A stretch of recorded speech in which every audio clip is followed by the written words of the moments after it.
사사기 12장. 에브라임 사람들이 모여 북쪽으로 왔습니다. 그들이 입다에게 말했습니다. 당신은 암몬 사람들과 싸우러 강을 건너갈 때에 왜 우리를 부르지 않았소? 우리는 당신과 당신 집을 불로 태워버리겠소. 입다가 그들에게 대답했습니다. 내 백성과 나는 암몬 사람들과 큰 싸움을 치렀소. 나는 당신들을 불렀지만 당신들은 나를 도우러 오지 않았소. 나는 당신들이 나를 도울 뜻이 없는 것으로 알고 내 목숨을 걸고 암몬 사람들과 싸웠소. 여호와께서 나를 도우셔서 그들을 물리치게 해주셨소. 그런데 이제 와서 당신들이 나와 싸우겠다니 이게 어찌 된 일이오? 에브라임 사람들이 길르앗 사람들을 조롱하였습니다. 너희들은 원래 에브라임과 므낫세에서 도망친 자들이다. 입다는 길르앗 사람들을 불러 모아 에브라임 사람들과 싸웠습니다. 길르앗 사람들은 에브라임 사람들이 도망치지 못하도록 요단강의 나루터를 먼저 차지하여 지키고 있었습니다. 에브라임 사람들이 도망치면서 강을 건너게 해주시오 라고 말하면 길르앗 사람들은 당신은 에브라임 사람이 아니오 하고 물어보았습니다. 만약 그 사람이 아닙니다 라고 대답하면 길르앗 사람들은 그 사람에게 쉿볼렛이라는 소리를 내보라고 말했습니다. 에브라임 사람들은 그 단어를 바르게 소리내지 못하였습니다. 만약 쉿볼렛이라고 하면 길르앗 사람은 나루터에서 그 사람을 죽여버렸습니다. 그때 에브라임 사람 42,000명이 죽임을 당했습니다. 입단이 이스라엘 백성을 위해 6년 동안 사사로 있었습니다. 그 후 길르앗 사람 입단은 죽어서 길르앗에 있는 어떤 마을에 묻혔습니다. 입다가 죽은 후에 입산이 이스라엘의 사사가 되었습니다. 입산은 베들레헴 사람이었습니다. 입산은 아들 30명과 딸 30명을 두었습니다. 입사는 자기 딸들을 다른 지방 남자들에게 시집 보냈습니다. 또 다른 지방의 여자 30명을 데려와 자기 아들들의 아내로 삼았습니다. 입사는 7년 동안 이스라엘의 사사로 있었고 그 후에 죽어서 베들레헴에 묻혔습니다. 입산이 죽은 후에 엘론이 이스라엘의 사사가 되었습니다. 엘론은 스불론 사람이었고 10년 동안 이스라엘의 사사로 있었습니다. 스불론 사람 엘론은 죽어서 스불론 땅에 있는 아얄론 성에 묻혔습니다. 엘론이 죽은 후에 압돈이 이스라엘의 사사가 되었습니다. 압돈은 힐렐의 아들이었고 비라돈 성 사람이었습니다. 압돈은 40명의 아들과 30명의 손자를 두었는데 그들은 나귀 70마리를 타고 다녔습니다. 압돈은 8년 동안 이스라엘의 사사로 있었고 그가 죽은 후에는 에브라임 땅에 있는 비라돈에 묻혔습니다. 비라돈은 아말렉 사람들이 살던 산지에 있습니다. 13장. 이스라엘 백성이 또다시 하나님 보시기에 나쁜 일을 저질렀습니다.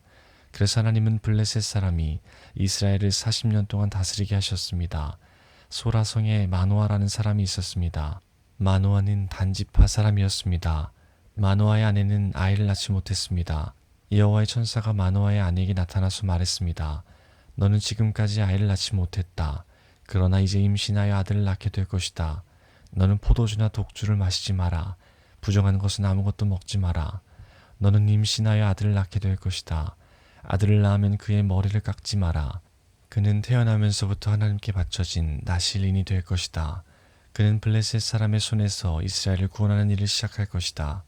마노아의 아내는 자기가 겪었던 일을 남편에게 말했습니다. 하나님께서 보내신 사람이 저에게 왔었어요. 그분의 모습은 하나님의 천사와 같았기에 너무나도 두려워서 어디에서 왔냐고 물어보지도 못했어요. 그분은 자신의 이름을 말해주지 않았어요. 그러나 그분이 이렇게 말했어요. 너는 이제 임신하여 아들을 낳게 될 것인데 포도주나 독주를 마시지 마라. 부정한 것은 그 어떤 것도 먹지 마라. 그 아이는 태어나면서부터 죽을 때까지 하나님께 바쳐진 나실인이 될 것이다. 그 말을 듣고 마노아는 여호와께 기도드렸습니다. 주여, 주께서 보내셨던 하나님의 사람이 저희에게 다시 오기를 바랍니다. 그래서 우리에게 태어날 아기에 대해 우리가 어떻게 해야 되는지 가르쳐 주십시오. 하나님께서 마노아의 기도를 들으셨습니다. 하나님의 천사가 마노아의 아내에게 다시 나타났습니다. 그때 마노아의 아내는 들에 앉아 있었습니다. 마노아는 거기에 없었습니다. 그래서 마노아의 아내는 남편에게 달려가서 말했습니다. 그 사람이 왔어요. 전에 저에게 나타났던 사람이 지금 왔어요. 마노아는 일어나서 자기 아내를 따라갔습니다. 마노아는 하나님의 천사에게 다가가 물었습니다. 당신이 제 아내에게 말씀하셨던 그분입니까? 그 사람이 대답했습니다. 그렇다. 마노아가 또 물었습니다. 당신이 말씀하신 일이 일어나면 태어날 아기를 어떻게 길러야 합니까? 우리는 그 아이에게 무엇을 해야 합니까? 여호와의 천사가 말했습니다. 너의 아내는 내가 전에 말한 모든 것을 지켜야 한다. 포도나무에서 나는 것은 무엇이든 먹지 말아야 하고 포도주나 독주를 마셔도 안 된다. 또 부정한 것은 무엇이든지 먹지 말아야 한다. 너의 아내는 내가 명령한 모든 것을 지켜야 한다. 마노아가 여호와의 천사에게 말했습니다. 잠시 동안만 여기 머물러 계십시오. 당신을 위해 염소 새끼를 요리해 드리겠습니다. 여호와의 천사가 대답했습니다. 내가 잠시 머무른다 할지라도 너의 음식을 먹지는 않을 것이다. 그러나 음식을 마련할 생각이 있다면 여호와께 태워드리는 제물인 번제물을 드리도록 하여라. 마노아는 그 사람이 여호와의 천사라는 것을 전혀 알지 못했습니다. 마노아가 여호와의 천사에게 말했습니다. 당신의 이름이 무엇인지 알고 싶습니다. 이름을 알아야 당신이 말씀하신 것이 이루어질 때 당신께 영광을 돌릴 수 있지 않겠습니까? 여호와의 천사가 말했습니다. 왜 내 이름을 묻느냐? 내 이름은 기묘이다. 그 후에 마노아는 한 바위 위에서 염소 새끼와 곡식을 여호와께 제물로 바쳤습니다. 그때 여호와께서 놀라운 일을 하셨는데 마노아와 그의 아내는 그것을 지켜보았습니다. 불꽃이 제단에서부터 하늘로 치솟았습니다. 불이 타고 있을 때 여호와의 천사가 그 불을 타고 하늘로 올라갔습니다. 마노아와 그의 아내는 그 모습을 보고 얼굴을 땅에 대고 엎드렸습니다. 마노아와 그의 아내에게 여호와의 천사가 다시 나타나지 않았습니다. 마노아는 그때서야 비로소 그 사람이 여호와의 천사라는 것을 알았습니다. 마노아가 말했습니다. 우리가 하나님을 보았다. 그러니 우리는 이제 죽을 것이다. 그러나 마노아의 아내가 자기 남편에게 말했습니다. 여호와께서는 우리를 죽이지 않으실 거예요. 우리를 죽이실 생각이었다면 우리의 번제물이나 곡식 제물도 받지 않으셨을 거예요. 또 여호와께서는 이 모든 일을 우리에게 보여주지도 않으셨을 것이고 말씀해 주지도 않으셨을 거예요. 마노아의 아내는 아들을 낳았습니다. 그리고 이름을 삼손이라고 지었습니다. 삼손은 자라나면서 여호와의 복을 받았습니다. 삼손이 소라와 에스타올 성 사이에 있는 마하네단에 있을 때에 여호와의 영이 그의 안에서 일하기 시작하셨습니다. 14장 삼손은 딥나 성으로 내려가서 어떤 블레셋 처녀를 보았습니다. 삼손은 집으로 돌아와서 자기 아버지와 어머니에게 말했습니다. 딥나에서 어떤 블레셋 여자를 보았습니다. 그 여자를 저에게 데려다 주세요. 그 여자와 결혼하고 싶습니다. 삼손의 아버지와 어머니가 대답했습니다. 이스라엘에도 너와 결혼할 여자가 얼마든지 있다. 그런데 너는 왜 그 블레셋 여자와 결혼하겠다는 말이냐? 블레셋 사람들은 할 일도 받지 않았다. 그러나 삼손은 그 여자를 데려다 주세요. 나는 그 여자와 결혼하겠어요. 라고 말했습니다. 삼손의 부모는 여호와께서 이 일을 계획하셨다는 것을 모르고 있었습니다. 여호와께서는 블레셋 사람들을 칠 기회를 찾고 계셨습니다. 그때 이스라엘은 블레셋의 다스림을 받고 있었습니다. 삼손은 자기 아버지 어머니와 함께 딥나로 내려갔습니다. 그들은 딥나에서 가까운 포도밭에 갔는데 그때 갑자기 한 어린 사자가 으르렁거리면서 삼손에게 다가왔습니다. 여호와의 영이 삼손에게 들어가자 삼손은 큰 힘을 얻었습니다. 삼손은 마치 염소 새끼를 찢듯이 맨손으로 그 사자를 찢어버렸습니다. 그러나 삼손은 자기가 한 일을 아버지와 어머니에게는 말하지 않았습니다. 삼손은 딥나성으로 내려갔습니다. 삼손은 딥나성에서 블레셋 여자를 만나 이야기해보고 그 여자를 더욱 좋아하게 되었습니다. 며칠 후 삼손은 그 여자와 결혼하기 위해 다시 딥나로 갔습니다. 딥나로 가는 길에 삼손은 자기가 죽인 사자가 놓여 있는 곳으로 가보았습니다. 사자의 몸속에는 벌떼가 있었습니다. 그 벌떼는 꿀을 만들고 있었습니다. 삼손은 손으로 꿀을 떼어내어 걸어가면서 먹었습니다. 삼손이 자기 부모에게 그 꿀을 들여서 그들도 꿀을 먹었습니다. 그러나 삼손은 그 꿀이 죽은 사자의 몸에서 떼어낸 것이라는 말은 하지 않았습니다. 삼손의 아버지는 블레셋 여자를 보러 내려갔습니다. 그때는 신랑이 아내가 될 처녀의 동네에서 잔치를 베푸는 것이 관례였으므로 삼손은 거기에서 잔치를 베풀었습니다. 사람들은 삼손에게 30명의 젊은이를 보내 그와 즐겁게 지내도록 했습니다. 그때에 삼손이 블레셋 사람 30명에게 말했습니다. 내가 수수께끼를 하나 내겠소. 이 잔치는 일주일 동안 계속될 텐데 이 잔치 기간 동안에 내가 내는 수수께끼의 답을 알아맞히면 베옷 30벌과 겉옷 30벌을 주겠소. 하지만 답을 알아맞히지 못하면 당신들이 나에게 베옷 30벌과 겉옷 30벌을 줘야 하오. 그러자 그들이 말했습니다. 당신이 내리는 수수께끼를 말해보시오. 어디 한번 들어봅시다. 삼손이 말했습니다. 먹는 자에게서 먹을 것이 나오고 강한 자에게서 단 것이 나온다. 그 30명은 3일 동안 이 수수께끼를 풀려고 애썼습니다. 하지만 답을 알아낼 수가 없었습니다. 4일째 되는 날, 그들은 삼손의 아내에게 가서 말했습니다. 너는 우리가 가진 것을 빼앗으려고 이곳에 초대했느냐? 내 남편을 꾀어서 그 수수께끼의 답을 우리에게 알려다오. 만약 알려주지 않으면 너와 내 아버지의 집에 있는 것을 다 불태워버릴 것이다. 그래서 삼손의 아내는 삼손에게가 울면서 말했습니다.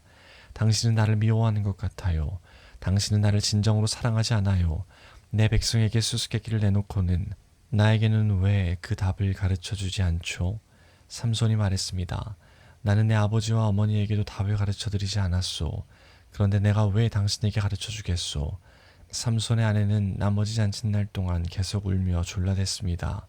그래서 삼손은 7일째 되는 날 마침내 답을 가르쳐주고 말았습니다.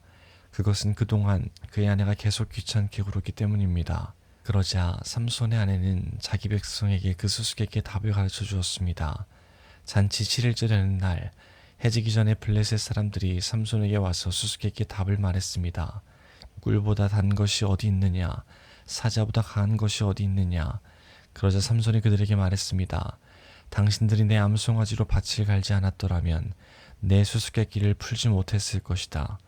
그때 여호와의 영이 삼손에게 임하여 삼손에게 큰 힘이 생겼습니다. 삼손은 아스굴론 성으로 내려가서 그곳에 있던 30명의 사람을 죽이고 그들이 가진 옷과 재산을 모두 빼앗아 수수께끼를 푼 사람들에게 주었습니다. 삼손은 몹시 화가 나서 자기 아버지 집으로 돌아갔습니다. 삼손의 아내는 그의 결혼식에 참석했던 사람 중에서 삼손과 제일 친하게 지냈던 친구에게 주어졌습니다. 15장 밀을 거두어 드릴 무렵 삼손은 새끼 염소를 가지고 자기 아내를 찾아갔습니다. 삼손은 내 아내의 방으로 들어가겠습니다 라고 말했습니다. 그러나 삼손의 장인은 삼손을 못 들어가게 했습니다. 삼손의 장인이 말했습니다. 나는 자네가 내 딸을 미워하는 줄 알았네. 그래서 나는 내 딸을 결혼식에 참석했던 자네 친구에게 주었네. 그 동생은 더 예쁘니 그 애를 데려가게. 그러나 삼손이 장인에게 말했습니다. 이제 내가 블레셋 사람을 해치더라도 나에게는 책임이 없습니다. 삼손은 밖으로 나가서 여우 300마리를 잡아 2마리씩 서로 꼬리를 붙들어 매고는 그 사이에 회를 하나씩 매달았습니다. 그리고 나서 회에 불을 붙인 다음 여우들을 블레셋 사람들의 밭에 풀어놓았습니다. 이렇게 하여 삼손은 블레셋 사람의 배제하는 곡식과 베어놓은 곡식단을 불태워버렸고 포도밭과 올리브 나무들도 불태워버렸습니다. 블레셋 사람들은 누가 이런 짓을 했느냐 하고 서로 물었습니다. 누군가가 말했습니다. 딥나 사람의 사위인 삼손이 이런 짓을 했다.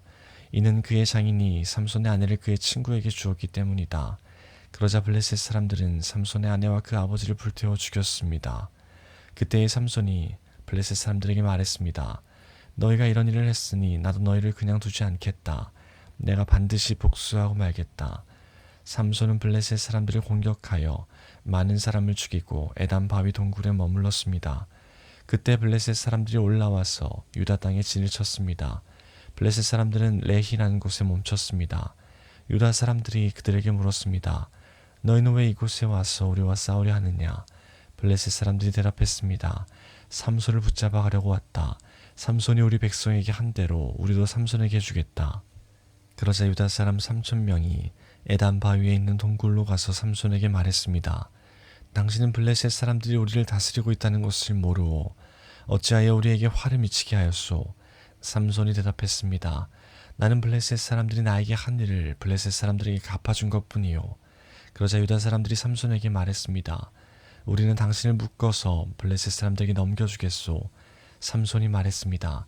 그렇다면 당신들은 나를 해치지 않겠다고 약속해 주시오. 유다 사람들이 말했습니다. 약속하오. 우리는 단지 당신을 묶어 블레셋 사람들에게 넘겨주기만 하겠소. 당신을 죽이지는 않겠소. 유다 사람들은 삼손을 새 밧줄 2개로 묶은 후 바위 동굴에서 데리고 나왔습니다. 삼손이 레히라는 곳에 이르자 블레셋 사람들이 삼손에게 다가왔습니다.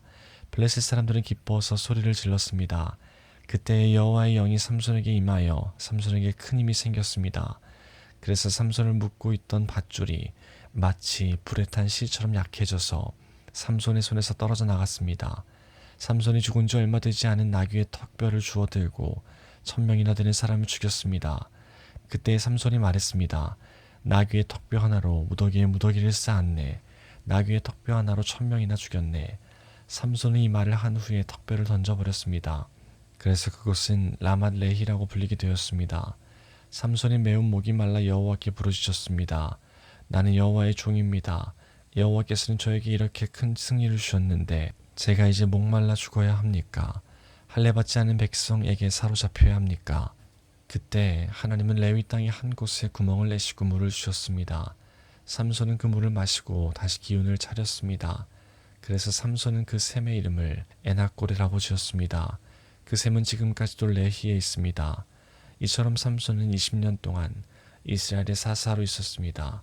그때는 블레셋 사람들이 다스리던 시대였습니다.